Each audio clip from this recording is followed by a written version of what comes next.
έχουμε μαζί μας τον Σάβα Καλεντερίδη, τον εξαιρετικό στρατιωτικό αναλυτή, γνώστη των ελληνοτουρκικών σχέσεων. Κύριε Καλεντερίδη, καλή σας μέρα. Τι σημαίνει η επιλογή Κιλιτζντάρογλου και αν αυτή είναι μια επιλογή νίκης ή μια επιλογή ήττας, όπως λένε πολλοί αναλυτές?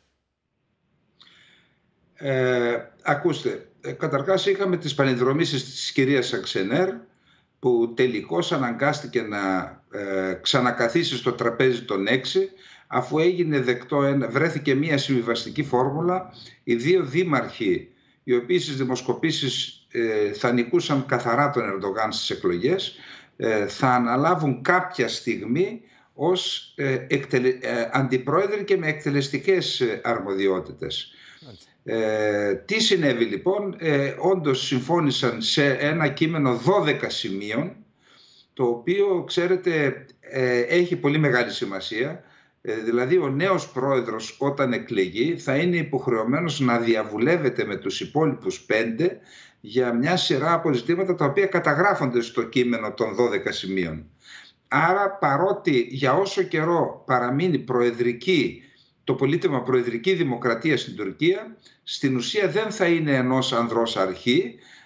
Οι μεγάλες αποφάσεις θα λαμβάνονται μετά από διαβουλεύσεις των 6 κομμάτων, του Προέδρου και των υπόλοιπων 5.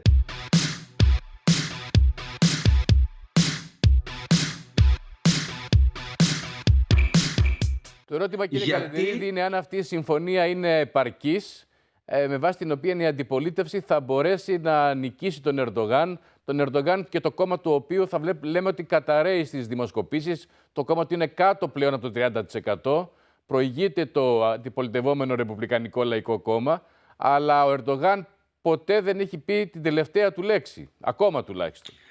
Λοιπόν, ακούστε, γιατί όλη αυτή η δύσκολη εγκυμοσύνη, ας μου επιτραπεί η έκφραση, τόσοι μήνες διαβουλεύσεων, δημιούργησε, θα έλεγα, ευνοϊκές προϋποθέσεις. Εάν δηλαδή πριν από μερικούς μήνες έκαναν απευθείας τον Κιλιτζντάρογλου υποψήφιο απέναντι στον Ερντογάν, δεν θα ήταν τόσο ισχυρή η υποψηφιότητα τόσο τώρα. Γιατί? Διότι θα έχει κοντά του στα μπαλκόνια τους δύο δημάρχους, οι οποίοι έχουν πέρασμα ο Μεν Μανσούρ Γιαβάς στους γκρίζους λύκους, στα εξαιρετικά συντηρητικά στρώματα της τουρκικής κοινωνίας. Ο δήμαρχος της Άγκυρας, ο Δε Εχρέμ Μάμογλου, στα πιο προοδευτικά. Κεντροδεξιά μεν, αλλά πιο προοδευτικά. Ο ίδιος ο Κιλιτζντάρογλου ως Κούρδος και Αλεβίτης έχει πέρασμα στους κεντροαριστερούς και στους Κούρδους. Άρα θα έλεγα ότι αν γίνει μια σωστή διαχείριση του χρόνου μέχρι τις εκλογές, μπορεί ο Κιλιτζντάρογλου να νικήσει τον Ερντογάν. Δηλαδή θα έλεγα ότι τα ποσοστά γέρνουν υπέρ του Κιλιτζντάρογλου και εναντίον του Ερντογάν.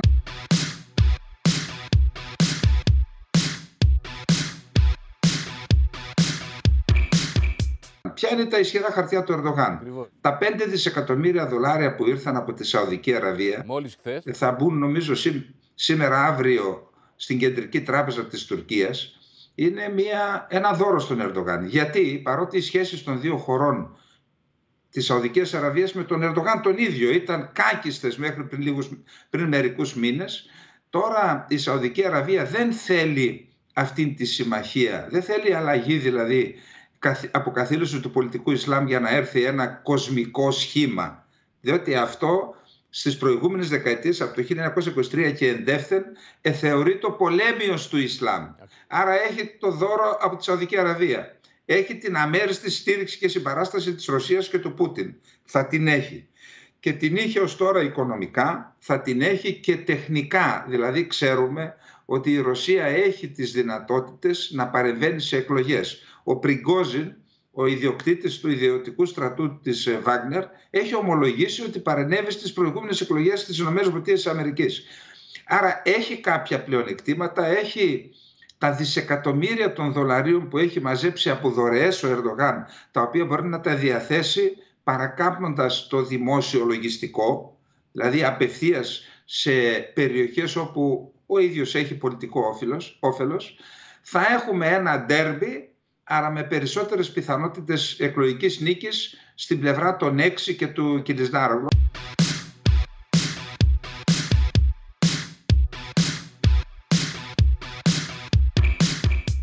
Αυτή είναι η εκτίμησή μου προς το παρόν, κύριε Ψήλο. Μια τελευταία ερώτηση, κύριε Καλεντερίδη. Ο εγκέλαδος και ο τραγικός απολογισμός των 50.000 νεκρών από τους σεισμούς στην νοτιοανατολική Τουρκία, πόσο θα επηρεάσει το αποτέλεσμα?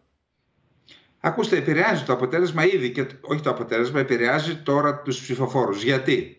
Διότι έχουν κατηγορηθεί ορισμένοι αξιωματούχοι. Για παράδειγμα, πριν από λίγες μέρες, ένας υποδιευθυντής ασφάλειας στην Τουρκία, ο διευθυντής ασφάλειας έχει τον τίτλο του στρατηγού, το βαθμό του στρατηγού.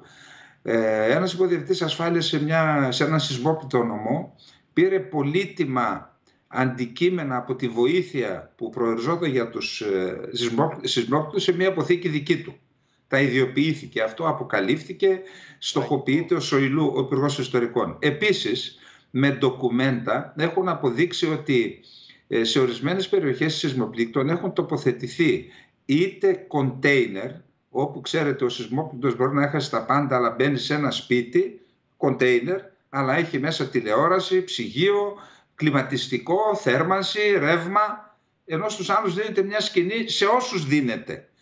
Και λέγεται, αποδείχθηκε δηλαδή, ότι στα κοντέινερ τοποθετούνται οι οικογένειες των Ισλαμικών ταγμάτων, που είναι το μακρύ χέρι του Ερντογάν μέσα στην τουρκική κοινωνία. Άρα, επειδή ο Ερντογάν εκ των πραγμάτων θα κάνει τη διαχείριση επισκοπό απόκτησης ή προσέλκυσης ψηφοφόρων, θα έλεγα ότι μπορεί να έχει κάποια κέρδη, αλλά αν κάνουμε μία συνάθρηση, πιθανόν η διαχείριση του σεισμού να αποβεί εις βάρος του Ερντογάν. Πάντως αυτό θα το επιχειρήσει να το κεφαλαιοποιήσει υπέρ του.